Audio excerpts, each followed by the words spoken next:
സുന്ദരകാന്ഡം ആയതുകൊണ്ട് തന്നെയാണ് സുന്ദരമാണ് പദങ്ങളുടെ ആ ഒരു അവതരണം. ഓരോ വാക്കും എങ്ങനെയാണ് എടുത്തു വച്ചിരിക്കുന്നതെന്നുള്ളത്.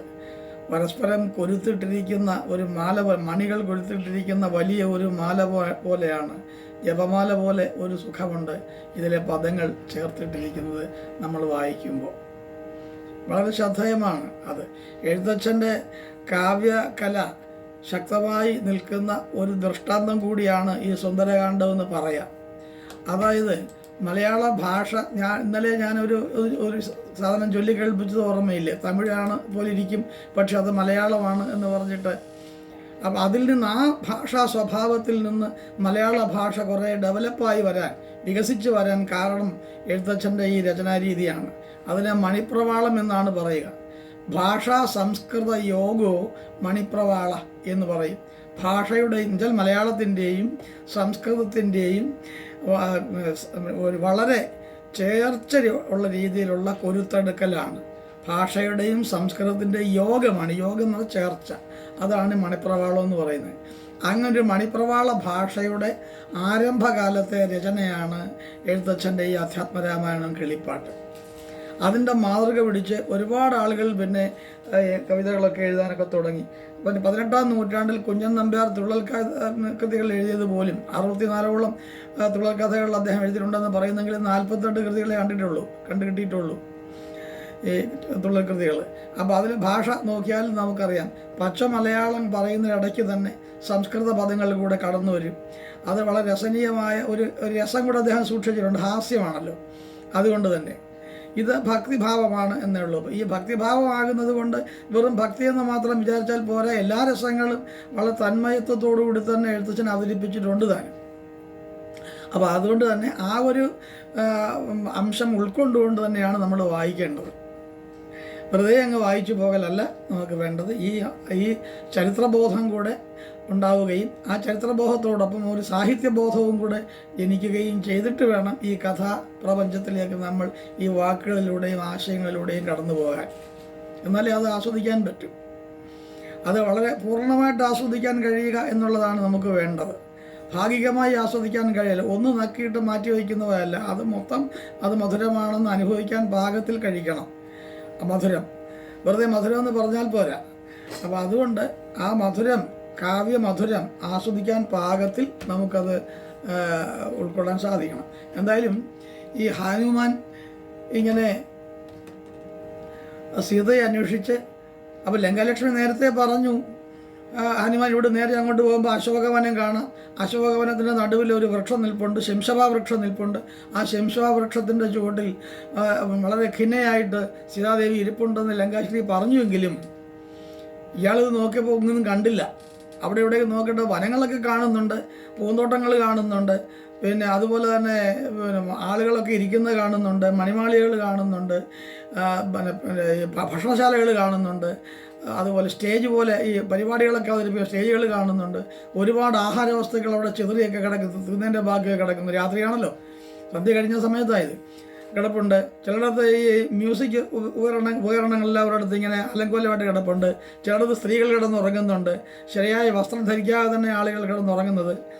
അങ്ങനെ കെട്ടുപിടഞ്ഞ് കിടക്കുന്നവരും വെറുതെ കിടക്കുന്നവരും അഴിഞ്ഞൊഴിഞ്ഞ വസ്ത്രമായി കിടക്കുന്നവരും അഴിഞ്ഞൊഴിഞ്ഞ മുടിയോടുകൂടി കിടക്കുന്ന പെണ്ണുങ്ങളും അങ്ങനെയൊക്കെ ഉള്ള വ്യത്യസ്തങ്ങളായ കാഴ്ചകൾ ഓരോന്നും കണ്ടു. അപ്പം മനസ്സാ വിചാരിച്ചു, ബ്രഹ്മചാരിയായ ഞാൻ ഈ സ്ത്രീകളെ എങ്ങനെയാണ് നോക്കുന്നത്? അത് മോശമല്ലേ, ദോഷമല്ലേ, അത് നല്ലതല്ലോ എന്നൊക്കെ വിചാരിച്ചു. പക്ഷേ ഈ പെണ്ണുങ്ങളെ നോക്കിയില്ലെങ്കിൽ എങ്ങനെയാണ് ഈ സീതാദേവിയെ തിരിച്ചറിയാൻ കഴിയുന്നത്? അതുകൊണ്ട് എല്ലാ പെണ്ണുങ്ങളെയും നോക്കിയാലേ പറ്റുമല്ലോ ഭഗവാനെ എന്ന് പറഞ്ഞിട്ടാണ് ഹനുമാൻ ഈ ഓരോ പെണ്ണുങ്ങളെയൊക്കെ ഇങ്ങനെ നോക്കി ഇതൊന്നും സീതയില്ല. അപ്പോഴാ ഓർത്ത് ലങ്കാശ്രീ പറഞ്ഞ നീ മറന്നുപോയോ? ഉള്ളിൽ നിന്ന് ആരോ പറയുന്നു, ശംശഭാപക്ഷത്തിൻ്റെ ചുവട്ടിൽ പിന്നെ സീതാദേവി ഇരിക്കുന്നുണ്ടെന്നല്ലേ പറഞ്ഞു, അവിടെ പോയി നോക്ക്. അതെ, അത് ഞാൻ അപ്പോൾ അവിടെ പോയി നോക്കും എന്ന് അവനോട് സ്വയം തന്നെ സംസാരിച്ചിട്ടാണ്, ആത്മഗതമായി നടത്തിയിട്ടാണ് അദ്ദേഹം പിന്നെ മുമ്പോട്ട് ഇങ്ങനെ പോകുന്നത്. പോയി ഈ ഇത് കണ്ടു, ശംശവൃക്ഷം കണ്ടു. ആ ശംശവൃക്ഷത്തിൽ വളരെ ചെറിയ കൃശശരീരനായി എന്ന് പറയുന്നുണ്ട്, അതിനകത്ത് തന്നെ പറഞ്ഞിട്ടുണ്ട്. വളരെ കൃശ മെലിഞ്ഞ ശരീരമുള്ളവനായിട്ട് ഈ ഹനുമാൻ അത് ആരും കാണാതെ അത് എങ്കിലും പിടിച്ചൊക്കെ മേളിൽ കയറി ഏറ്റവും മുകളിൽ പോയി ഇങ്ങനെ ഇരുന്നിട്ട് താഴോട്ട് ഇങ്ങനെ നോക്കിയിരിക്കുക. അപ്പോൾ കുറേ ആളുകൾ, ഈ രാക്ഷസ സ്ത്രീകളൊക്കെ ഇങ്ങനെ സീതയ്ക്ക് ചുറ്റും ഇരിപ്പുണ്ട്. അവരെല്ലാം ഓരോ പരിപാടിയിൽ മുഴുകിയിരിക്കുകയാണ്. അപ്പോഴാണ് ഒരു ഭാഗത്ത് ഭയങ്കരമായ ബഹളം കേൾക്കാം. ഹനുമാൻ അങ്ങോട്ട് ശ്രദ്ധിച്ചു. അപ്പോൾ കുറേ ആളുകളൊക്കെ ഇങ്ങനെ വരുന്നുണ്ട്, പരിവാരങ്ങളൊക്കെ വരുന്നുണ്ട്.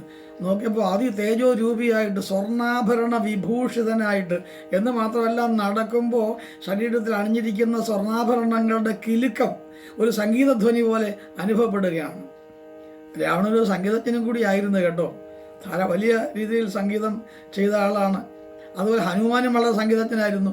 ഹനുമാൻ നാരദനെ വരെ തോൽപ്പിച്ചിട്ടുണ്ട് സംഗീതത്തിൽ.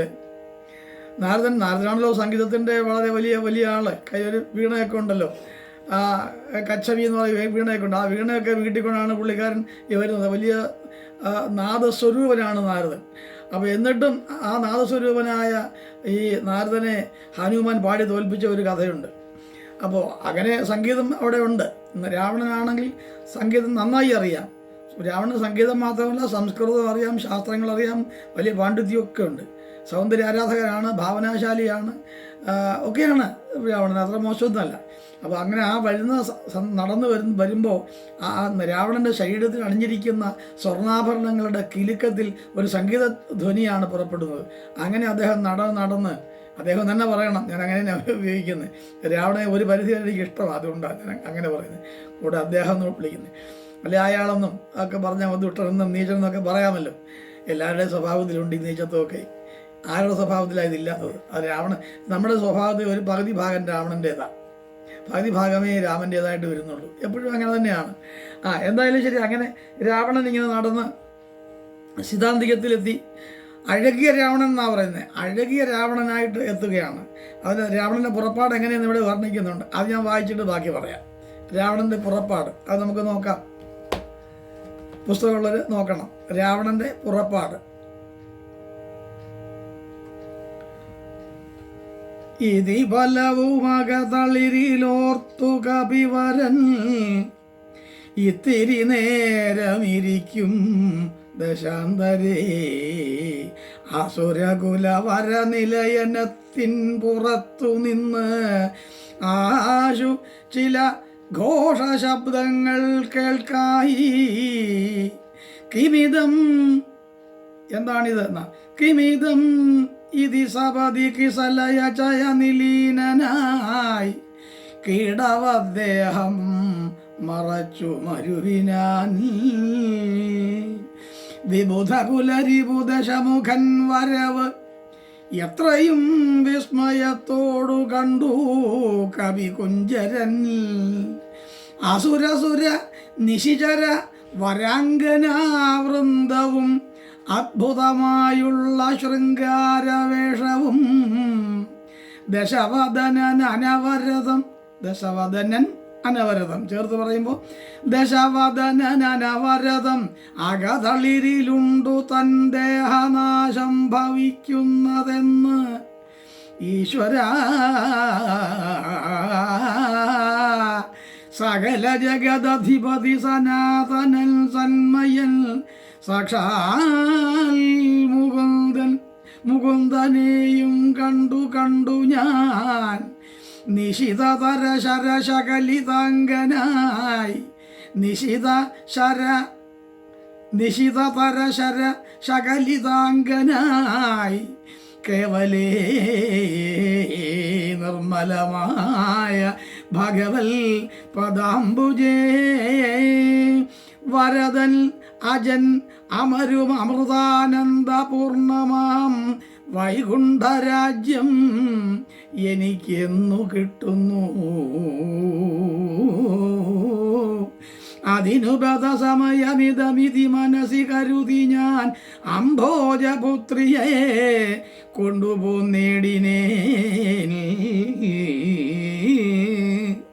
അതിനുമൊരു പരിഭവമോട് ഉഴറി വന്നീലവനായൊരു വിനാശകാലം നമുക്കാഗതം. ശിരസി മമ ലിഖിതമിഹ മരണസമയം ദൃഢം ചിന്തിച്ചു കണ്ടാൽ അതിനില്ല ചഞ്ചലം. കമലജനുമറിയരുതു കരുതുമളവ് ഏതുമേ കാലസ്വരൂപനാം ഈശ്വരൻ തന്മതം. സതതം അകതളിരിൽ ഇവ കരുതി രഘുനാഥനെ സ്വാത്മനാ ചിന്തിച്ചിരിക്കവേ കവികൾ കുലവരനവിടെ ആശു ചെല്ലും മുമ്പേ കണ്ടിതു രാത്രിയിൽ സ്വപ്നം ദശാനനൽ രഘുജനക തിലകവചനേന രാത്രൗ വരും കഷ്ടിൽ കവിവരൽ കാമരൂപാന്വിതൽ കൃപയോടൊരു കൃമി സദൃശ സൂക്ഷ്മ ശരീരനായി കൃത്സ്നം പുരവരമനുഷ്യ നിശ്ചലം തരുനികര വരശിരസി വന്നിരുന്ന് ആദരാൽ താർമകൾ തന്നെയും കണ്ടു രാമോദന്തമഖിലം അവളോടു ബത പറഞ്ഞ് അടയാളവുമാശു കൊടുത്ത് ഉടൻ ആശ്വസിപ്പിച്ചു പോം അതുപൊഴുതിൽ അവൻ അറിവതിന്നു ഞാൻ ചെന്നു കണ്ട് ആധി വളർത്തുവൻ വാങ്മയാസ്ത്രങ്ങളാൽ രഘുപതിയോട് അതും അവൻ അശേഷമറിയിച്ചു രാമനുമിങ്ങു കോപിച്ച് ഉടനെ വരും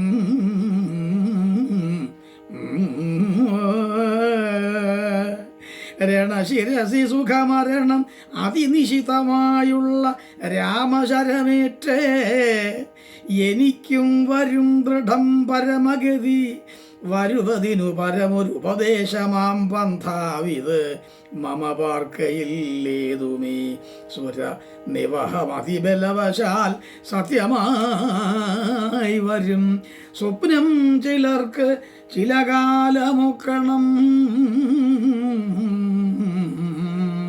നിജമനസി ബലവുമിതി വിരവോടു നിരൂപിച്ചു നിശ്ചിത്യ നിർഗമിച്ചിടിനാൽ രാവണൻ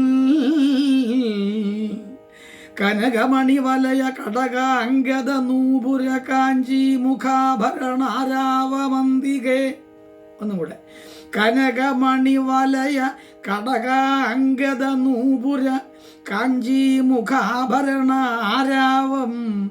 അന്തികേ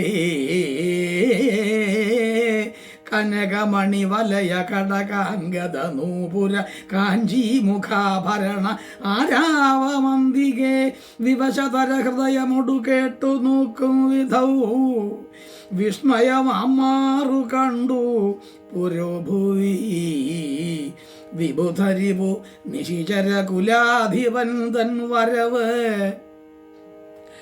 എത്രയും ഭീതയായി വന്നിതു സീതയും ഉരസിജവും ഉരു തുടകളാൽ ഉരു എന്നുണ്ട് ഇരു എന്നുണ്ട് രണ്ട് പാഠമുണ്ട് അവിടെ. ഉരു എന്ന് പറഞ്ഞാൽ തടിച്ചതെന്നർത്ഥം, ഇരു എന്ന് പറഞ്ഞാൽ രണ്ട് എന്നർത്ഥം. രണ്ട് രീതിയിലും വരും. ഉരസിജവും ഒരു തുടകളാൽ മറച്ച ആധിപുണ്ട് ഉത്തമാംഗം താഴ്ത്തി വേബധുഗാത്രിയായി നിജരമണ നിരുപമ ശരീരം നിരാകുലം നിർമ്മലം ധ്യാനിച്ചിരിക്കും ദശാന്തരേ ദശവദനൻ അയുഗ ശരപരവശതയ അയുഗ എന്ന വാക്ക് ദശവദനൻ അയുഗ ശരപരവശതയാ സമം ദേവി സമീപേ തൊഴുത് ഇരന്നിടിനാൻ. ഇങ്ങനെ അഴകിയ രാവണനായി ഇങ്ങോട്ട് വരിക മാത്രമല്ല, രാവണൻ്റെ മനസ്സിൽ ചില വിചാരങ്ങൾ രൂപപ്പെടുകയും ചെയ്യുന്നുണ്ട്. വളരെ നാടകീയമായ ചില രംഗങ്ങളാണ് നമുക്കവിടെ കാണാൻ കഴിയുന്നത്. രാവണൻ തൻ്റെ മണിമാളികയിൽ നിന്ന് പുറത്തിറങ്ങി സീതയിരുന്ന അശോകവനത്തിലുള്ള ശംശവൃക്ഷത്തിൻ്റെ ചുവട്ടിലേക്ക് വളരെ ആർഭാടത്തോടു കൂടിയും സന്നാഹങ്ങളോടുകൂടിയും ആഭരണ വിഭൂഷതനായും നടന്നിങ്ങനെ വരികയാണ്. വന്ന് തൻ്റെ ആടയാഭരണങ്ങളും തൻ്റെ ആ സൗന്ദര്യ ധാരാളിത്വവുമൊക്കെ സീതയെ കാണിച്ചു കൊടുക്കണമെന്നും സീതയുടെ മനസ്സിനെ എങ്ങനെയും എങ്ങനെയെങ്കിലും വശീകരിച്ച് തൻ്റേതാക്കി മാറ്റണമെന്നുള്ള വികാര വിചാരങ്ങൾ കൊണ്ടും നിറഞ്ഞു വരുന്ന രാവണൻ്റെ മനസ്സിൽ അതുമാത്രമായിരുന്നില്ല വിചാരം. താൻ തലേ ദിവസം കണ്ട ഒരു സ്വപ്നത്തിൻ്റെ കാര്യം കൂടിയാണ് വരുന്നത്. സ്വപ്നം ചിലർക്ക് ചില കാലം ഒക്കണം എന്ന് പറഞ്ഞുകൊണ്ട് സ്വപ്നം താൻ കണ്ടത് ഒരുപക്ഷെ അത് സത്യമായി വരുമെന്ന് അയാൾ വിചാരിക്കുകയാണ്. തനിക്ക് ഈ ചില ദുർനിമിത്തങ്ങളൊക്കെ ഉണ്ടായി. ഏതോ ഒരു കുരങ്ങച്ചാരി വരുമെന്നും ഒരു വാനരൻ വരുമെന്നും ആ വാനരൻ വന്ന് സീതയോട് രാമവൃത്താന്തങ്ങൾ അറിയിക്കുമെന്നും അതിനുശേഷം യുദ്ധമുണ്ടാവുമെന്നും ആ യുദ്ധത്തിൻ്റെ ഒടുവിൽ തനിക്ക് പരമഗതി പ്രാപിക്കേണ്ടി വരുമെന്നും അതങ്ങനെ സംഭവിച്ചാൽ അത് ഏറ്റവും നല്ലതാണെന്നും ഒക്കെയാണ് രാവണൻ വിചാരിക്കുന്നത്. ആ ചരമഗതി പരമഗതിയായി വരുമെന്നുള്ള ആശ രാവണൻ പുലർത്തുന്നു എന്ന് പറയുന്നത് ഈ അധ്യാത്മരാമായണം കിളിപ്പാട്ടിൽ മാത്രമേ ഉള്ളൂ, മറ്റൊരിടത്തുമില്ല. രാവണൻ അവിടെ വികാര വിക്ഷുബ്ധനായിട്ട് കാണുമ്പോൾ തന്നെ തനിക്ക് ഇനി അടുത്തത് എന്ത് വിധിയാണ് തനിക്ക് നേരിടാനുള്ളത്, എന്ത് അനുഭവമാണ് തനിക്ക് വരാനുള്ളത് എന്ന കാര്യം കൂടി രാവണൻ വിചാരിക്കുന്നു എന്ന് വന്നാൽ രാവണൻ അസാമാന്യനാണെന്ന് തന്നെ നമുക്ക് ബോധ്യപ്പെടാൻ അവസരം ഒരുങ്ങിക്കിട്ടുന്നു. എന്തായാലും അങ്ങനെ ചില കാര്യങ്ങൾ അവിടെ പ്രധാനമായിട്ടും പറയേണ്ടതുണ്ട്. അങ്ങനെയുള്ള രാവണൻ ഇച്ഛാഭംഗത്തോടുകൂടി മടങ്ങുന്ന ഒരു ഭാഗമാണ് ഇനിയുള്ളത്. ആ ഭാഗവും കൂടി നോക്കാമെന്ന് തോന്നുന്നു. അനുസരണ മധുര രസവചന വിഭവങ്ങളാൽ ആനന്ദരൂപിണിയോടു ചൊല്ലിടിനാൽ ശൃണുസുമുഖീ തവ ചരണനളിന ദാസോസ്മ്യഹം ശോഭനശീലേ പ്രസീദ പ്രസീദമേ നിഖില ജഗദധിപം അസുരേശം ആലോക്യമാം നിന്നിലേ നീ മറഞ്ഞ് എന്തിരുന്നിടുവാൻ ത്വരിതം അതികുതുകമൊടും ഒന്നു നോക്കിയിടുമാം തൊൽഗതമാനസൻ എന്നറികന്നെ നീ ഭവതി തവ രമണമഭി ദശരഥ തനൂജനെ പാർത്താൽ ചിലർക്കു കാണാം ചിലപ്പോഴടോ പല സമയം അഖില ദിശി നന്നായി തിരകിലും ഭാഗ്യവതാമഭി കണ്ടു കിട്ടാപരം സുമുഖി ദശരഥ തനയനാൽ നിനക്ക് ഏതുമേ സുന്ദരീ കാര്യമില്ല എന്നു ധരിക്ക നീ ഒരു പൊഴുതും അവനു പുനരൊന്നിലും ആശയില്ല ഓർത്താൽ ഒരു ഗുണമില്ലവനോമലേ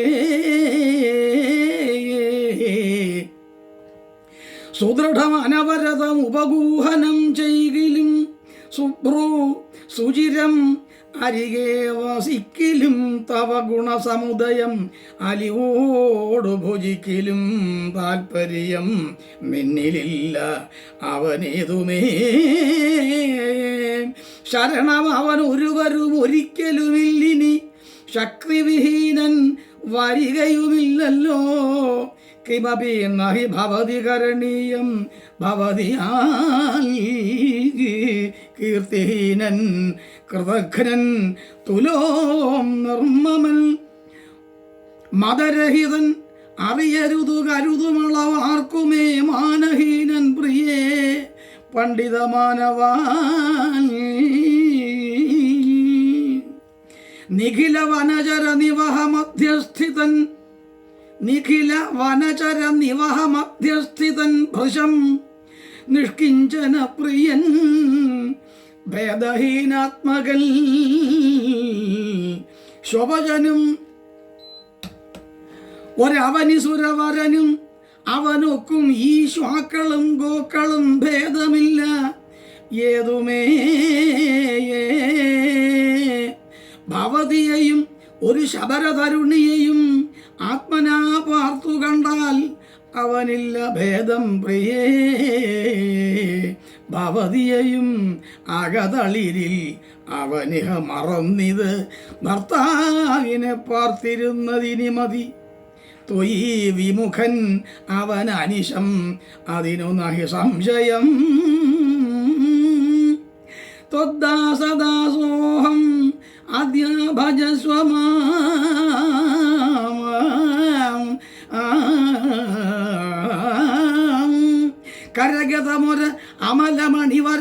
ഉടൻ ഉപേക്ഷിച്ചു കാജത്തെ എന്തു കാക്ഷിക്കുന്നോമലേ കരഗതമൊരമലമണിവരം. ഉടൻ ഉപേക്ഷിച്ച് കാജത്തെ എന്തു കാക്ഷിക്കുന്നോമലേ സുരതനുജ ദിതിജ ഭുജഗാപ്സരോ ഗന്ധർവ സുന്ദരീ വർഗം സ്വഗന്ധർവ സുന്ദരീവർഗം പരിചരിക്കും മുതാ നിയതം അതിഭയസഹിതം അമിത ബഹുമാനേന നീ മൽപരിഗ്രഹമായി മരുവീടുകൾ കളയരുതു സമയമിഹ ചെറുതു വെറുതെ മമ കളയരുതു സമയമിഹ ചെറുതു വെറുതെ മമ കാന്തേ കളത്രമായി വാഴുക നീ സന്തതം കളമൊഴികൾ പലരുമിഹ വിടുപണികൾ ചെയ്യും ആ കാലനും പേടിയുണ്ടെന്നെ മനോഹരേ പുരുഷകുടമിഹ മനസി കരുതു പുരോധനാൽ പൂജ്യനാം പുണ്യപുമാൻ എന്നറികമാം സരസമനുസരസദയം ഐ തവ വശാനുഗം സൗജന്യ സൗഭാഗ്യ സാര സർവസ്വമേ സരസിരുഹമുഖി ചരണകമലപതിതോസ്മ്യഹം സന്തതം പാഹിമാം പാഹിമാം പാഹിമാം വിവിധമിതി ദശവദനൻ അനുസരണപൂർവകം വീണു തൊഴുതപേക്ഷിച്ചോരനന്തരം ജനകജയും അവനോട് അതിനിടയിൽ ഒരു പുൽക്കൊടി ജാതരോഷം നുള്ളിയിട്ട് ചൊല്ലിടിനാൾ. സവിതൃകുല തിലകനിൽ അതീവ ഭീത്യാഭവാൻ സവിതൃകുല തിലകനിൽ അതീവ ഭീത്യാഭവാൻ സന്യാസിയായി വന്ന് ഇരുവരും കാണാതെ സഭയം അതിവിനയമൊടു ശുനീവ ഹവിരധ്വരേ സാഹസത്തോടും മാം കട്ടുകൊണ്ടില്ലയോ. ഒരു യാഗത്തിലെ പുരോടാശം എന്ന് പറയുന്ന ദിവ്യമായ സാധനം ഒരു പട്ടി എടുത്തുകൊണ്ട് പോകുന്നത് പോലെ അല്ലേ നീ എന്നെ പിടിച്ചുകൊണ്ട് പോയത് എന്ന് പറയാം. ദശപദന സുദൃഢം അനുചിതം ഇതു നിനയ്ക്ക നീ തൽഫലം നീതാൻ അനുഭവിക്കും ദൃഢം ദശരഥ നിശിത ശരദലിത വപുഷാ ഭവാൻ.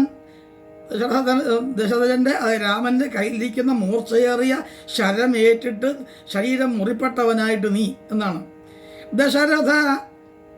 ദശരഥജ നിശിത ശരദലിത വപുഷാ ഭവാൻ ദേഹം വിനാ യമലോകം പ്രവേശിക്കും.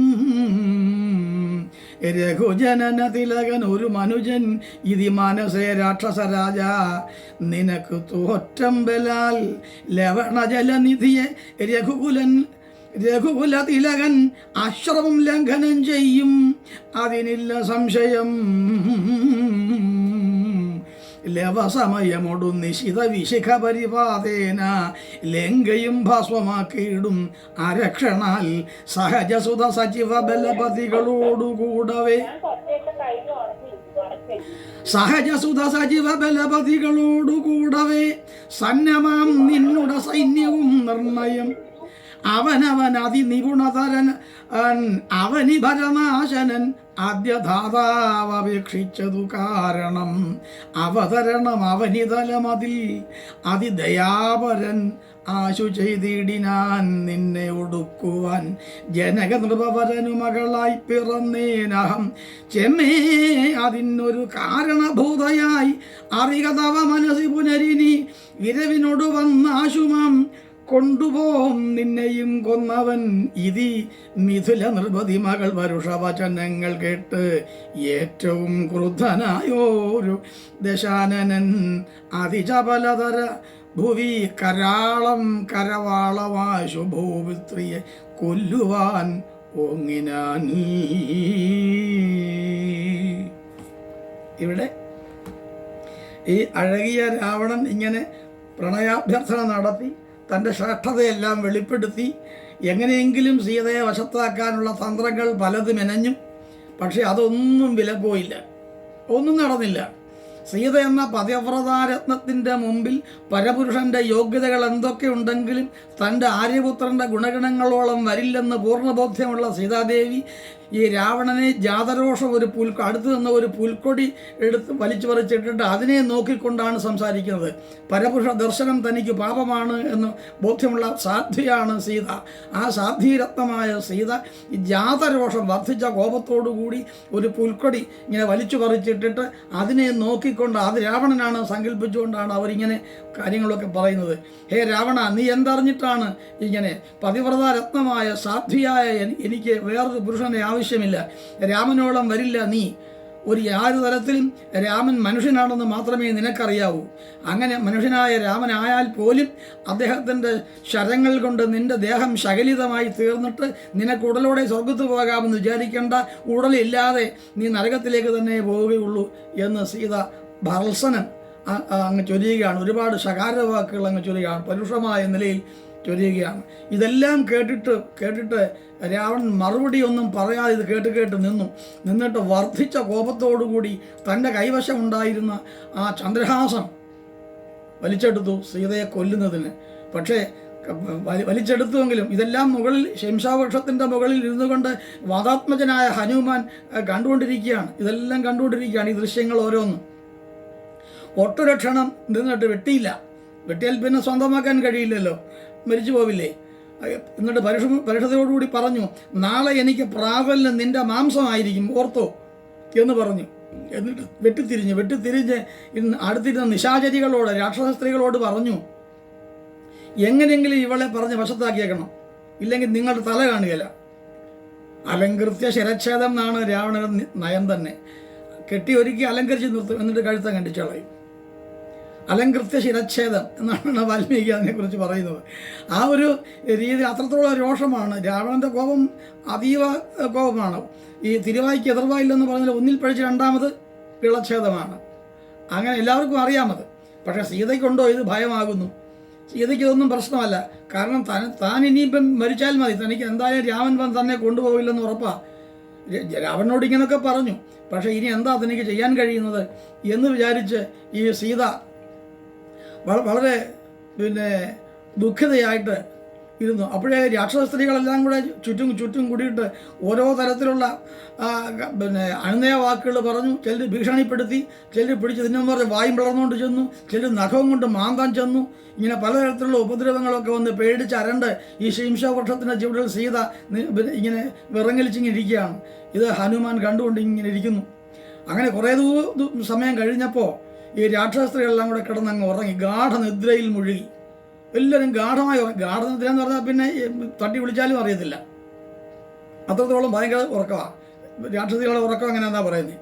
അപ്പോൾ എല്ലാവരും ഗാഠനിദ്രയിൽ മുഴുകി കഴിഞ്ഞപ്പോൾ ഭയം കൊണ്ടും വ്യസനം കൊണ്ടും, പേടിയുണ്ട്, ദുഃഖമുണ്ട്, ഭയം കൊണ്ടും വ്യസനം കൊണ്ടും പരവശയായ ജാനകി, ഈ സീത അവിടുന്ന് മെല്ലെ എഴുന്നേറ്റിട്ട് ഇനി എന്താണ് ഇതിന് മാർഗം? ആത്മഹത്യ അല്ലാതെ വേറൊരു മാർഗ്ഗമില്ല. നാളെ അയാൾ എൻ്റെ മാംസം ഭക്ഷിക്കുമെന്നും കൂടെ ഭീഷണിപ്പെടുത്തിയിട്ടാണ് പോയിരിക്കുന്നത്. എന്തായാലും ഞാൻ ഇനി ജീവിച്ചിരിക്കുന്ന പ്രശ്നമില്ല എന്ന് വിചാരിച്ച് അവിടെ നിന്ന് എഴുന്നേറ്റ് വളരെ നീളം വെന്ത് മാർഗമൊന്നും തൂങ്ങി മരിക്കാൻ പോലും മാർഗമില്ലല്ലോ. ഉടനെ സീത തൻ്റെ മുടി വളരെ നീളമുണ്ടായിരുന്ന മുടി വൃക്ഷക്കൊമ്പിൽ കെട്ടി തൂങ്ങി മരിക്കാമെന്ന് തീർച്ചപ്പെടുത്തി അതിനായി തയ്യാറെടുത്തു. ഇത് കണ്ടുകൊണ്ട് ശംശാവൃക്ഷത്തിൽ ഇരിക്കുകയാണല്ലോ. പിന്നെ എന്ത് ചെയ്യണമെന്നറിയാതെ വിഷമിച്ചിരിക്കുകയാണ് ഹനുമാൻ. ചെല്ലണോ വേണ്ടയോ, സംസാരിക്കണോ വേണ്ടയോ, എങ്ങനെയാണ് താൻ സീതയുടെ മുമ്പിൽ ചെല്ലുന്നത് എന്നൊക്കെ സംശയാലുവായി, സന്ദിഗ്ധ മാനസനായി, സംശയാലുവായി അങ്ങിരിക്കുകയായിരുന്നു ഈ ഹനുമാൻ. എന്നിട്ട് ആത്മഹത്യക്ക് തയ്യാറെടുക്കുമെന്ന് കണ്ടപ്പോൾ പിന്നെ ഇയാൾക്ക് അവിടെ ഇരിക്കാൻ പറ്റിയില്ല. ദേവിയുടെ ഈ ആത്മഹത്യാ സംരംഭം കൂടി കണ്ടപ്പോൾ ഇനി അടങ്ങിയിരിക്കാൻ വയ്യെന്ന് കരുതി പതുക്കെ തന്നെ മറ്റാരും കാണാത്ത രീതിയിൽ മറഞ്ഞിരുന്നും കൊണ്ട്, താഴെ വന്നില്ല, മറഞ്ഞിരുന്നും കൊണ്ട് തന്നെ ശ്രീരാമചരിത്രത്തെ കീർത്തിച്ച് പറയാൻ തുടങ്ങി. രാമൻ്റെ ഓരോ അപദാനങ്ങൾ, വാർത്തകൾ ഇങ്ങനെ ഉറക്കെ പറയാൻ തുടങ്ങി. ഇത് സീത കേൾക്കാൻ പാകത്തിൽ അങ്ങനെ പറയാൻ തുടങ്ങി. സീതയ്ക്ക് ഇത് കേട്ടപ്പോൾ ചെവികൾക്ക് അമൃത് ഒഴിച്ചതുപോലെ സുഖകരമായി തോന്നി. ചെവികൾക്ക് അമൃതായ ആ വാക്കുകൾ കേട്ടപ്പോൾ തന്നെ ഈ സീത തന്നെത്താൻ മറന്നു. വൃക്ഷക്കൊമ്പിൽ നിന്ന് വിട്ട് നിലത്ത് വന്ന് സ്തബ്ധയായി ഇങ്ങനെ നിന്നു. എന്താണ്, എവിടുന്നാണ് ഈ ശബ്ദം? മരക്കൊമ്പിലേക്ക് നോക്കിയപ്പോൾ ഒന്നും കാണുന്നില്ല. കാരണം ഇലച്ചെടികൾക്കിടയിൽ മറഞ്ഞിരിക്കുക ഈ ചെറിയ മനുഷ്യൻ, ചെറിയ ഈ വാനരൻ ഇരിക്കുന്ന അയാളോട് കാണാൻ പറ്റുന്നില്ല. അപ്പോൾ ആരുടെ മുഖത്തു നിന്നാണോ അമൃതിന് തുല്യമായ ഈ വാക്കുകൾ പുറപ്പെടുന്നത് ഈ അങ്ങനെ കേൾക്കാൻ ഇടയായി തന്നെ വലിയ ഭാഗ്യം. പക്ഷേ അതിൻ്റെ കർത്താവ് ആരാണ്? ഈ സംസാരം ആരുടെ കണ്ഠത്തിൽ നിന്നാണ് വന്നത്? ആരുടെ നാവിൽ നിന്നാണ് ഈ കീർത്തിയുള്ള പദങ്ങൾ കേൾക്കുന്നത്? തനിക്ക് സുഖകരമായ നിലയിലുള്ള ഈ പദാവലികൾ, ഈ രാമചരിതം എവിടെ നിന്നാണ് കേൾക്കുന്നത്? അഹോ, എനിക്ക് അവരെ ഒന്ന് കാണാൻ കഴിഞ്ഞെങ്കിൽ എന്നിങ്ങനെ ചുറ്റിലും നോക്കുകയാണ്. മുകളിലേക്ക് നോക്കുന്നു, താഴേക്ക് നോക്കുന്നു, വശങ്ങളിലേക്ക് നോക്കുന്നു, എല്ലായിടും നോക്കുന്നു, എങ്ങും കാണുന്നില്ല. വളരെ കുറേ കഴിഞ്ഞപ്പോൾ ഹനുമാൻ പറഞ്ഞു, സീത ഉറക്കെ തന്നെ പറഞ്ഞു, ഇതാരാണെന്ന് എനിക്കൊന്ന് കാണിച്ചു തരണേ. അയ്യോ, ഇതാരാണ് എന്നിങ്ങനെ പറയുന്ന തൊഴുത് പ്രാർത്ഥിക്കുന്നത് പോലെ സംസാരിച്ചു. ഇത് കേട്ടപ്പോൾ പിന്നെ ഹനുമാൻ നിൽക്കക്കള്ളിയില്ല. അയാൾ പിന്നെ ഈ ചെറിയ കീടവദ്ദേഹം എന്നാണ്, ചെറിയ ശരീരവുമായിട്ട് അത് കഴിയുമല്ലോ, സിദ്ധയോഗികൾക്ക് കഴിയുന്നതാണ്. ശരീരത്തെ പർവ്വതം പോലെ വലിപ്പമുള്ളതാക്കാനും ചെറിയ കൃമി പോലെ, കീടം പോലെ ചെറിയതാക്കി മാറ്റാനും ഒക്കെ കഴിയും. പൂരകം, രേചകം, അണിമ, ഗരിമ തുടങ്ങിയുള്ള അഷ്ടൈശ്വരസിദ്ധികൾ പഠിച്ച ആളുകൾക്ക്, പരിശീലിച്ച ആളുകൾക്ക്, നിരന്തരം അനുശീലനമുള്ള ആളുകൾക്ക് അത് സാധിക്കുന്നതാണ്. ആ രീതിയിൽ കൃഷശരീരനായി ദേവിയുടെ പുരോഭാഗത്ത് മുമ്പിൽ വന്നിട്ട് സാഷ്ടാംഗം വീണ് നമസ്കരിച്ചിട്ട് എഴുന്നേറ്റ് വീണ്ടും തൊഴുതിട്ട് മാരീച വധം മുതൽ അതുവരെ നടന്ന സകല വർത്തമാനങ്ങളും ചുരുക്കി സീതയോടങ്ങ് പറയുകയാണ്. അപ്പം ഇത്രയും കാര്യങ്ങൾ അറിയണമെങ്കിൽ രാമൻ പറഞ്ഞതല്ലാതെ ഇതെങ്ങനെ അറിയും? അന്ന് തൻ്റെ അടുത്തൊന്നും ഇങ്ങനൊരു വാനരനും ആരും ഇല്ലായിരുന്നല്ലോ. അന്ന് രാമനും സീതയും ലക്ഷ്മണനും മാത്രമല്ലേ ഉണ്ടായിരുന്നുള്ളൂ. ബാക്കി കാര്യങ്ങളൊക്കെ എങ്ങനെ അറിയുന്നത്? അപ്പോൾ ഇത് രാമൻ തന്നെ പറഞ്ഞതായിരിക്കും എന്നൊക്കെ മനസ്സിൽ പലതരത്തിലുള്ള സംശയങ്ങൾ സീതയ്ക്കുണ്ടാകുന്നു. അങ്ങനെ സകല വർത്തമാനങ്ങളും ചുരുക്കി അറിയിച്ചു. ഭഗവാൻ പറഞ്ഞ അടയാളവാക്യം അതും പറഞ്ഞു അത്രേ, അതെല്ലാം കേൾപ്പിച്ചു. എന്ന് മാത്രമോ, രാമൻ കൊടുത്തയച്ച ഒരു സാധനം ഉണ്ടായിരുന്നു, ഓർമ്മയില്ലേ? ഞാൻ പറഞ്ഞിട്ടുണ്ടല്ലോ, ഒരു അങ്കുലീയം, ഒരു മോതിരം. ഈ അങ്കുലീയം എടുത്ത് ദേവിയുടെ തൃക്കൈയിൽ കൊടുക്കുകയും ചെയ്തു, സീതയുടെ കൈ കൊടുക്കുകയും ചെയ്തു. ഹനുമാൻ രാമൻ്റെ ദൂതൻ തന്നെ എന്ന് എല്ലാ പ്രകാരത്തിലും ദേവിക്ക് ബോധ്യപ്പെട്ടു. രാമൻ്റെ ദൂതനാണ്. ദൂതൻ എന്ന ആ ഒരു ശബ്ദം ശ്രദ്ധിക്കേണ്ടതാണ്. ദൂതന് സ്വന്തമായ അഭിപ്രായമില്ല, സ്വന്തമായ അഭിപ്രായം പറയാൻ പാടില്ല ദൂതൻ, അല്ലെങ്കിൽ ദൗത്യം നടക്കില്ല. ഒരു മെസ്സഞ്ചറാണ്. ഈ മെസ്സഞ്ചർ എന്ന് പറയുമ്പോൾ അയാളുടെ അഭിപ്രായമില്ല. അയാൾ മെസ്സേജ് കൊടുക്കുക, അയാൾ പോവുക, അത്രയേ ഉള്ളൂ. ഇവിടെ രാമൻ പറഞ്ഞ വർത്തമാനങ്ങൾ എല്ലാം പറയുക, സ്വന്തമായ അഭിപ്രായങ്ങളൊന്നും പറയേണ്ടതില്ല അവിടെ. അതാണ് ദൂതൻ്റെ ഒരു വൈശിഷ്ട്യം എന്ന് പറയുന്നത്. ദൂതന് ചില പ്രത്യേക അധികാരങ്ങളും അവകാശങ്ങളും കൂടിയുണ്ട്. അത് ഒരുപാട് ഇടങ്ങളിൽ നമ്മൾ കാണുന്നുണ്ട്. ഈ ദൗത്യം രാമായണത്തിൽ ഈ ദൗത്യം പിന്നെ എത്രയോ ഇടങ്ങളിലുണ്ട്. അതായത് ഈ ദൗത്യം എന്ന് പറയുന്നത് ഇന്നത്തെ നമ്മുടെ ഈ പോസ്റ്റ്മാൻ പോലെയാണ്, അല്ലെ കൊറിയർ സർവീസ് പോലുള്ളൊരു കാര്യമാണ്. വളരെ ശ്രദ്ധേയമായ ഒരു കാഴ്ചപ്പാടാണ് സന്ദേശം കൊണ്ടുപോവുക എന്നുള്ള ആ ഒരു സമ്പ്രദായം. ഋഗ്വേദത്തിൻ്റെ മണ്ഡലം എന്ന അധ്യായമാണ്. 3-ാം മണ്ഡലത്തിലെ സരമ എന്ന് പറയുന്ന ഒരു ശ്വാവ്, പണികൾ എന്ന് പറയുന്ന ഒരു വിഭാഗത്തിന്, പണിക്കാർ എന്ന് കേട്ടിട്ടില്ലേ, പണികൾ എന്ന് പറയുന്ന ഒരു വിഭാഗത്തിന് സന്ദേശം കൊടുത്തയക്കുന്നതായിട്ട് ഒരു പരാമർശമുണ്ട്. ഈ പരാമർശത്തെ എടുത്തുകൊണ്ടാണ് വാൽമീകി രാമായണത്തിലും ഈ ദൗത്യം, ഒരു ദൂതനെ പറഞ്ഞു വിടുന്നത്. പിന്നെ ഒരുപാട് കൃതികളിലുണ്ട്. പിന്നെ 12, 13, 14 നൂറ്റാണ്ടുകളിൽ ഉണ്ടായ ഒരുപാട് കൃതികളിൽ ഈ സന്ദേശം കൊണ്ടുപോകുന്നതായിട്ട് വിവരിക്കുന്ന കൃതികൾ ഒരുപാടുണ്ട്. അപ്പോൾ ആ ഒരു രീതിയിൽ നിന്നാണ് നമ്മുടെ തപാൽ സമ്പ്രദായം, പോസ്റ്റൽ ഡിപ്പാർട്ട്മെൻറ്റ് തന്നെ ഉണ്ടാകുന്ന ഈ ആശയത്തിൽ നിന്നാണ്. ഒരാൾക്ക് പോകാൻ സൗകര്യം ഇല്ലാത്തിടത്ത് സൗകര്യമുള്ള ഒരാളിൻ്റെ കയ്യിൽ തനിക്ക് അറിയിക്കാനുള്ള കാര്യങ്ങൾ കൊടുത്തയക്കുക. ആ കൊടുത്തയക്കുന്ന സമ്പ്രദായമാണ് ഇത്. പണ്ട് ശാകുന്തളത്തിലുണ്ട്. ശാകുന്തളം കേട്ടില്ലേ? കാളിദാസൻ്റെ ശാകുന്തളത്തിലുണ്ട്. ശാകുന്തളത്തിലാണ് ആദ്യമായിട്ടൊരു പ്രണയലേഖനം, ലോകത്ത് ആദ്യമായിട്ട് പ്രണയലേഖനം എഴുതുന്നത് ശകുന്തളയാണ്. ലോകത്താദ്യമായിട്ട് കിളിവയറു പോലെ മൃദുലമായ താമരയുടെ തളിരിലയിൽ നഖം കൊണ്ട് കോറിയതാണ് ആദ്യത്തെ പ്രണയലേഖനം. എന്ത് രസമായിരിക്കുന്നു അതല്ലേ? പിന്നെ ലവ് ലെറ്റേഴ്സ് എത്രയോ ആളുകൾ പ്രണയലേഖനം എഴുതുന്നു. അപ്പോൾ അങ്ങനെ ഈ സന്ദേശം അത് കുറിക്കൂട്ടിൻ്റെ കൂട്ടത്തിൽ വെച്ചിട്ടാണ് രാജാവിൻ്റെ കയ്യിൽ എത്തിക്കുന്നത്. അതായത് ദുഷന്തൻ്റെ കയ്യിൽ എത്തിക്കുന്നത് അനസൂയ പ്രിയംവദമാർ തോഴിമാരുടെ കയ്യിൽ കൊടുത്തു വിടുകയാണ്, അത് കൊടുക്കുകയാണ്. അപ്പോൾ അതിനകത്ത് എഴുതിയിരിക്കുന്ന വാചകം ഈ ദുഷന്തൻ വായിച്ചു നോക്കുന്നതായിട്ടാണ്. അപ്പോൾ ഇങ്ങനെ ഈ സന്ദേശം കൊണ്ട് ദൗത്യവുമായി പോകുന്ന ഒരു കഥ ഒരുപാട് ഉണ്ട് നമ്മുടെ പുരാണങ്ങളും ഇതിഹാസങ്ങളും സാഹിത്യങ്ങളും പരിശോധിച്ചാൽ. എന്തായാലും വാൽമീകിയും അങ്ങനെ ചെയ്തു. ഇതൊരു പുരുഷനായിപ്പോയി, ഒരു വാനരനായിപ്പോയി എന്നേ ഉള്ളൂ. വാനര ദൗത്യവുമായി വരുന്നു. വിശ്വസിക്കാൻ പാകത്തിൽ അടയാളങ്ങൾ കൊടുത്തു വിടുകയും ചെയ്യുന്നുണ്ട്. അപ്പോൾ അതെല്ലാം ആ അങ്കുലിയവും കൂടി കൊടുത്തപ്പോൾ ദൂതൻ തന്നെയാണ് ഈ ഹനുമാൻ ആയിട്ട് ഇവിടെ വന്നിരിക്കുന്ന ഇയാൾ എന്ന് സീതയ്ക്ക് ബോധ്യമായി. എല്ലാ പ്രകാരത്തിലും ഇയാളെ വിശ്വസിക്കാൻ കൊള്ളാമെന്ന് സീത മനസ്സിലാക്കുകയും ചെയ്തു. 2 മാസത്തിനകം, ഇന്നേക്ക് 2 മാസത്തിനുള്ളിൽ ലങ്കയിൽ വന്ന് രാവണനെ കൊന്ന് വീണ്ടെടുക്കാത്ത പക്ഷം താൻ ജീവിച്ചിരിക്കുകയേ ചെയ്യില്ല എന്ന് സീത ഹനുമാനോട് പറഞ്ഞയക്കുകയും കൂടെ ചെയ്യുന്നുണ്ട്. അനന്തരം ഭഗവാന് ബോധ്യം വരാൻ വേണ്ടി രാമദേവന് തൻ്റെ അടുത്ത് ഈ ഹനുമാൻ എത്തുന്നുള്ള അവിടെയും കൊണ്ടുവന്ന് അടയാളം കൊടുക്കണ്ടേ? അവിടുന്ന് ഇങ്ങോട്ട് കൊണ്ടുവന്നാൽ മാത്രം പോരാ, ദൂതൻ ഇവിടുന്ന് അങ്ങോട്ടും കൊണ്ടുപോകണം എന്തെങ്കിലും. അപ്പം ബോധ്യം വരാൻ വേണ്ടി ഒരടയാള വാക്കും ഏകാന്തത്തിൽ ഇരുന്നപ്പോൾ, അതായത് ലക്ഷ്മണൻ ഇല്ലാതിരുന്ന സമയത്ത് രാമനും സീതയും കൂടി പറഞ്ഞ 1-2 ചില കാര്യങ്ങളാണ്. ആ കാര്യങ്ങൾ രഹസ്യമായി മാരുതിയോട് ഹനുമാനോട് സീത പറഞ്ഞയക്കുന്നു. ഇത് രാമനോട് പറയണം എന്നാണ്, എൻ്റെ ആര്യപുത്രനോട് പറയണം എന്ന്. അതിനുശേഷം അടയാളം തൻ്റെ ശിരസിൽ അലങ്കരിച്ചിരുന്ന ചൂടാരത്നം, തലയിൽ ഇങ്ങനെ അണിഞ്ഞിരുന്ന രത്നം ഉണ്ടായിരുന്നു, ആ രത്നം അഴിച്ചെടുത്ത് അതും കൂടെ ഈ ഹനുമാന്റെ വശം കൊടുത്ത് ഏൽപ്പിച്ചു. 2 മാസത്തിനകം രാവണാദികളെ കൊന്ന് ദേവിയെ വീണ്ടും കൊണ്ട് പൊയ്ക്കൊള്ളാമെന്ന് ഹനുമാൻ സ്വന്തം നിലയിലും പ്രതിജ്ഞ ചെയ്ത് കേൾപ്പിച്ചു. സീത പറഞ്ഞത് കൂടാതെ ഹനുമാൻ സ്വന്തമായിട്ട് അത് പറയുകയും ചെയ്തു. ദൂതൻ അങ്ങനെ പറയാൻ അവകാശമില്ലെങ്കിൽ ഹനുമാൻ പറഞ്ഞു. കാരണം ഭക്തനാണ്. ഭക്താഗ്രണിയായ ആളുകൾക്ക് അങ്ങനെയൊക്കെ അനുകൂലമായിട്ട് സംസാരിക്കാമല്ലോ. പ്രതികൂലമായിട്ട് സംസാരിച്ചു കൂടാന്നേ ഉള്ളൂ. അനുകൂലമായിട്ട് പറഞ്ഞു, 2 മാസത്തിനുള്ളിൽ രാവണാദികളെ കൊന്ന് ദേവിയെ വീണ്ടും കൊണ്ട് പൊയ്ക്കൊള്ളാം എന്ന് അടിയനും പ്രതിജ്ഞ ചെയ്യുന്നു എന്ന് ഹനുമാൻ പറഞ്ഞു. ദേവിയെ നമസ്കരിച്ച് യാത്രയും പറഞ്ഞു പിൻവാങ്ങി. അങ്ങനെ അവിടുന്ന് പോവുകയാണ്. പോയിട്ട് ഇത്രയൊക്കെ ആയിട്ടും നേരം വെളുത്തില്ല. ഇത് രാത്രിയിലെ സംഭവം, നേരം വെളുത്തിട്ടില്ല. അതിനാൽ മടങ്ങണോ അതോ ഇനി ഇവിടെ നിൽക്കണോ എന്നായി. ഇനി ഇവിടെ നിൽക്കണോ അതോ പോകണോ, ലങ്കയെല്ലാം ഒന്ന് നടന്ന് കണ്ടാലോ. ഇങ്ങോട്ട് വന്നപ്പോൾ കുറേ ദൃശ്യങ്ങളൊക്കെ കണ്ടു, കുറേ പെണ്ണുങ്ങളെ കണ്ടു, കുറേ പൂന്തോട്ടങ്ങൾ കണ്ടു, വൃക്ഷലങ്ങളെ കണ്ടു, ലതാനുകുഞ്ചങ്ങളെ കണ്ടു, സ്വർണ്ണവർണ്ണമായ മണിമാളികകൾ കണ്ടു, രാവണന്റെ കൊട്ടാരം കൊണ്ടൊക്കെ കണ്ടു.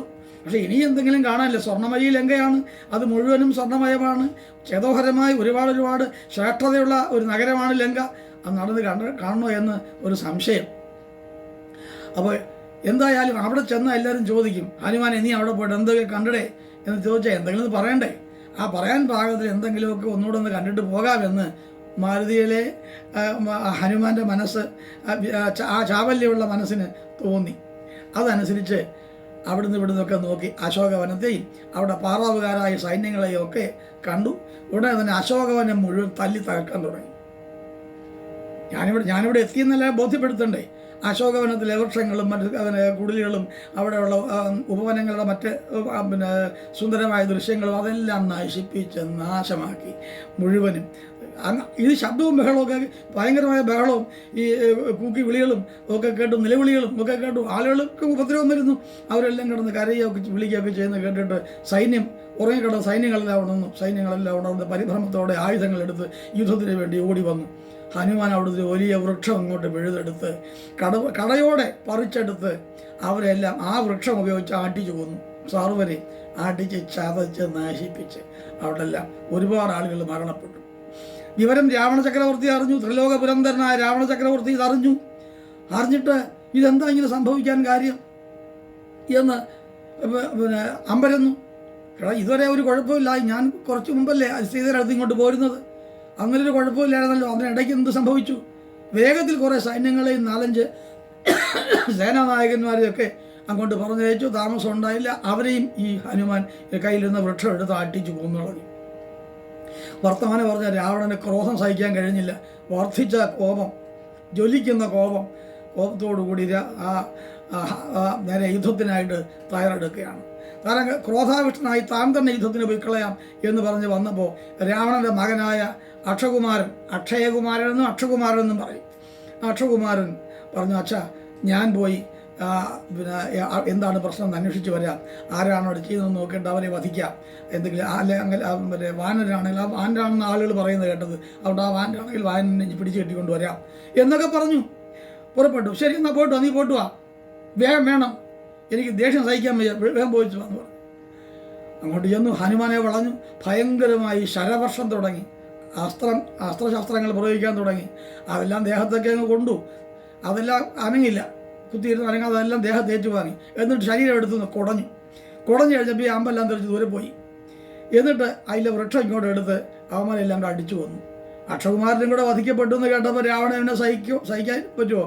രാവണൻ ക്രോധാവിഷ്ടനായി തന്നെത്താൻ യുദ്ധത്തിന് ചാടി പുറപ്പെടുന്ന ഇപ്പം അവനെ സംഹരിച്ചിട്ടേ ഉള്ളൂ കാര്യം എന്ന് പറഞ്ഞിട്ട് പെട്ടെന്ന് തേരിലേക്ക് കയറുമ്പോൾ രാവണൻ്റെ മൂത്തപുത്രൻ ശ്രീമന്തപുത്രൻ ഇന്ദ്രജിത്ത് വന്ന് പറഞ്ഞു, അച്ഛാ ഞാൻ ഇരിക്കുമ്പോൾ അച്ഛൻ എന്തിനാ പോകുന്നേ? ഞാൻ പോയിട്ട് വരാം, എനിക്കൊക്കെ അത് കാര്യം ഏതാ, ഞാൻ പോയിട്ട്. ഇന്ദ്രജിത്തല്ലേ, അപ്പോൾ പോവും. അയാൾ ചെന്നു ഒരുപാട് യുദ്ധം ചെയ്തു, ഒരു രക്ഷയില്ല. അവസാനം ഒരുപാട് ഇരുകൂട്ടരും വളരെ നേരം ഭയങ്കരമായിട്ട് യുദ്ധം ചെയ്തു. ഒന്നുകൊണ്ടും തനിക്ക് ഒരു വിജയമില്ലെന്ന് കണ്ടിട്ട് ഈ ഇന്ദ്രജിത്ത്, അയാളുടെ വേറൊരു പേര് മേഘനാഥൻ എന്നാണ്. ഈ മേഘനാഥൻ അയാളുടെ കയ്യിലിരുന്ന ബ്രഹ്മാസ്ത്രം നേരെ അയച്ചു. ബ്രഹ്മാസ്ത്രമായിട്ടില്ല, അതിന് തിരിച്ചു നിൽക്കാനൊന്നുമില്ല. ആ ബ്രഹ്മാസ്ത്രം ഏറ്റപ്പോൾ ഈ ഹനുമാൻ ബോധഹീനനായി നിലംപതിച്ചു, ബോധം കെട്ട് തറയുന്നു. ഉടനെ ഒരു വടമൊക്കെ കൊണ്ടുവന്ന് കെട്ടി വലിച്ച് പറിച്ച് രാവണൻ്റെ മുമ്പിൽ കൊണ്ടുവന്നിട്ടു. ഇതാ കിടക്കുന്നു, ഇവനാണ് ആള്. രാവണൻ്റെ മുമ്പിൽ കൊണ്ടുപോയി. ക്രോധം കൊണ്ടും വ്യസനം കൊണ്ടും അവമാനം കൊണ്ടും കോപിഷ്ടനായിരുന്ന രാവണ ചക്രവർത്തി ഹനുമാനെ കണ്ടപ്പോഴേക്കാൻ ആവേശം കൊണ്ട് വാളുമെടുത്തുകൊണ്ട് വെട്ടാൻ വേണ്ടി അവിടെ ചെല്ലുകയാണ്. അപ്പോൾ ഉടനെ മന്ത്രിമുഖ്യനായിട്ട് കുറേ മന്ത്രിമാർ, 5 മന്ത്രിമാരായതുകൊണ്ട് രാവണനുണ്ട്. ഒരുപാട് പ്രധാന മന്ത്രിമാർ 5 അതിൽ പ്രഹസ്തൻ എന്ന് പറയുന്ന ഒരാൾ വന്നു ഹനുമാനെ ചോദ്യം ചെയ്തിട്ട് നമുക്കെന്തെങ്കിലും ചെയ്യാം. അങ്ങനെയായി. രാവണ സമ്മതിച്ചു, ചോദ്യം ചെയ്യും.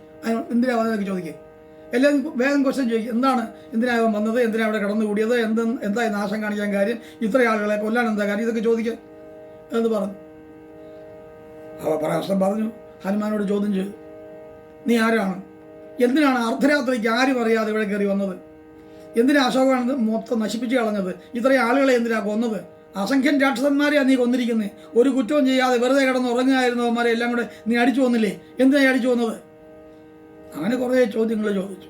ഓരോ ചോദ്യത്തിനും ഹനുമാൻ മറുപടി പറഞ്ഞു, ഞാൻ ഭഗവാൻ ശ്രീരാമചന്ദ്രൻ്റെ ദൂതനാണ്, ദൗത്യം എന്ന് പറയുന്നത് സീതാദേവിയെ കാണുക എന്നുള്ളതാണ്. സീതയെ അപഹരിച്ചുകൊണ്ട് നിന്റെ യജമാനൻ സീതാദേവിയെ അപഹരിച്ചുകൊണ്ട് കൊണ്ടുവച്ചിട്ടില്ലേ, എനിക്ക് ആ സീതാദേവിയെ കാണണമായിരുന്നു, അതിനാണ് ഞാൻ വന്നത്. രാക്ഷസന്മാരെ കൊന്നതേ എന്നെ ഉപദ്രവിക്കാനും കൊല്ലാനും വന്നു. അപ്പം ഞാൻ ആത്മരക്ഷയ്ക്ക് വേണ്ടി അവന്മാരെ കൊന്നതാണ്. പിന്നീട് കുറച്ച് കഴിഞ്ഞപ്പോൾ രാവണനും ഹനുമാനും തമ്മിൽ പലതും സംസാരിക്കുന്നുണ്ട്. ഈ സംസാരിക്കുമ്പോൾ രാവണന് ചുറ്റും ആൾക്കാരൊക്കെ ഉണ്ടായിരുന്നു. അവരെല്ലാം രാവണൻ അഗ്രാസനത്തിൽ ഇരുന്നുകൊണ്ടാണ്, വലിയൊരു ആസനത്തിൽ ഇരുന്നുകൊണ്ടാണ്, സിംഹത്തിൽ ഇരുന്നുകൊണ്ടാണ് ചോദിക്കുന്നത്. അതിന് അത്രയും ഉയരത്തിൽ വാല് ചുരുട്ടി വെച്ച് അതിൻ്റെ മുകളിൽ കയറി ഇരുന്നിട്ടാണ് ഹനുമാൻ മറുപടി പറയുന്നത്. എല്ലാം അയാളെ ആക്ഷേപിച്ചുകൊണ്ട്, രാവണനെ ആക്ഷേപിച്ചുകൊണ്ടാണ് പറയുന്ന ശേഷം. അങ്ങനെ ആക്ഷേപങ്ങൾ കേട്ട് സഹിക്കാൻ വയ്യാതെ ഇവനെ വല്ലാതെ അരിശം പിടിച്ച് അവനെ കൊല്ലണം എന്നായി. ഉടനെ ധർമ്മിഷ്ഠനായ വിഭീഷണൻ അവിടേക്ക് വന്നു. വിഭീഷണോ വിഷ്ണുഭക്തിയും വവറേ സത്വഗുണന്നിതാന്നാണ് നേരത്തെ നമ്മൾ പറഞ്ഞത്. വിഷ്ണുഭക്തനാണ് വിഭീഷണൻ, ഏറ്റവും ഇളയ അനിയനാണ്. രാവണൻ്റെ ഏറ്റവും ഇളയ അനിയനാണ് ഈ വിഭീഷണൻ. ആ വിഭീഷണൻ വന്ന് പറഞ്ഞു, വിഭീഷണോ വിഷ്ണുഭക്തിയുള്ള ആളാണ്, അതുകൊണ്ട് അക്രമപരമായ മാർഗമൊന്നും അയക്കില്ല, എല്ലാം നേരെ പോ എന്നും ധർമ്മപൂർണമായ രീതിയിലും സത്യസന്ധമായ രീതിയിലും ആത്മാർത്ഥമായ ഇടപെടലുകളും ഒക്കെയാണ് വിഭീഷണനുള്ളത്. ആ വിഭീഷണൻ ചെന്ന് രാവണനോട് പറഞ്ഞു, ചേട്ടാ ഇത് ശരിയല്ല, ഇത് ദൂതനാണ്, ദൂതനെ വധിക്കാൻ എവിടെ നിയമമുള്ളത്? ഏത് രാജനീതിയിലാണ് ഈ ദൂതനെ വധിക്കാനുള്ള നിയമമുള്ളത്? ഈ ദൂതനെ വധിച്ചാൽ വിവരം പിന്നെ എങ്ങനെ അറിയുന്ന മറ്റാളുകൾ? അവിടെ അതാ പോയിന്റ്, പ്രധാനമായ പോയിന്റ് അതാണ്. ദൂതൻ വധാർഹനല്ല എന്ന് പറയുന്നതിനുള്ള ഏറ്റവും വലിയ യുക്തി എന്ന് പറയുന്നത്, ഇങ്ങോട്ടൊരു ദൗത്യം കൊണ്ട് വന്നതാണ്, ഇവിടുന്ന് അങ്ങോട്ട് പോയി ശത്രുവായാലും അയാളെ വിവരം അറിയിക്കണമെങ്കിൽ ഇയാളെ കൊന്നു കഴിഞ്ഞാൽ പിന്നെ ഇയാളെങ്ങനെ അറിയുന്നത്? അതുകൊണ്ട് ഈ വിവരം നമ്മുടെ രോഷത്തോടു കൂടിയുള്ള പ്രതികരണം, ക്രോധത്തോടു കൂടിയുള്ള ആ മറുപടി, നമ്മുടെ മനോഭാവം അവരെ അറിയിക്കാൻ പാകത്തിൽ ദൂതൻ ആവശ്യമാണ്. അതുകൊണ്ട് ദൂതൻ എന്തെങ്കിലും ഒരു അടയാളം കൊടുത്തു വിട്ടാൽ മതി, ഒരു ശിക്ഷ എന്തെങ്കിലും കൊടുത്തിട്ട് പറഞ്ഞു വിട്, അതാ നല്ലത് എന്ന് പറഞ്ഞു. ഇളയ അനിയനാണെന്നെങ്കിലും ഈ അനുജന്മാരോട് സഹോദരന്മാരോടൊക്കെ രാവണന് വലിയ വാത്സല്യമാണ്. വിശേഷിച്ചും വിഭീഷണനോട് പ്രത്യേക ഒരു ഇഷ്ടമുണ്ട്. അയാൾ വിഷ്ണുഭക്തമായ കാര്യമൊക്കെ, എന്നാലും ഇളയ അനിയനാണെന്നുള്ള ഒരു വാത്സല്യമൊക്കെ ഉണ്ട്. അപ്പോൾ അനുജൻ പറഞ്ഞപ്പോൾ പിന്നെ ഒന്ന് ആലോചിച്ചു, സമാധാനം ഒന്ന് ആലോചിച്ചു, ശരിയാണല്ലോ അങ്ങനെ മതി. അപ്പോൾ അതിനി എന്താ ഒരു മാർഗം എന്നാലോചിച്ചു. എല്ലാവരോടും തീരുമാനിച്ച് ഹനുമാന്റെ വായിൽ തുണിയിട്ട. അങ്ങനെ വായിൽ തുണി ചുറ്റി ലങ്കാദഹനം നടത്തുന്ന ഭാഗമാണ് ഇനി നമുക്ക് ഉള്ളത്. അത് ലങ്കാദഹനം നാളെ എല്ലാവരും ഒന്ന് വായിക്കുക. വായിച്ചിട്ട് നമുക്ക് വായിക്കുമ്പോൾ എളുപ്പമാവും. അതുകൊണ്ട് ലങ്കാദഹനമാണ്, അത് നമുക്ക് അടുത്ത ദിവസം മതി.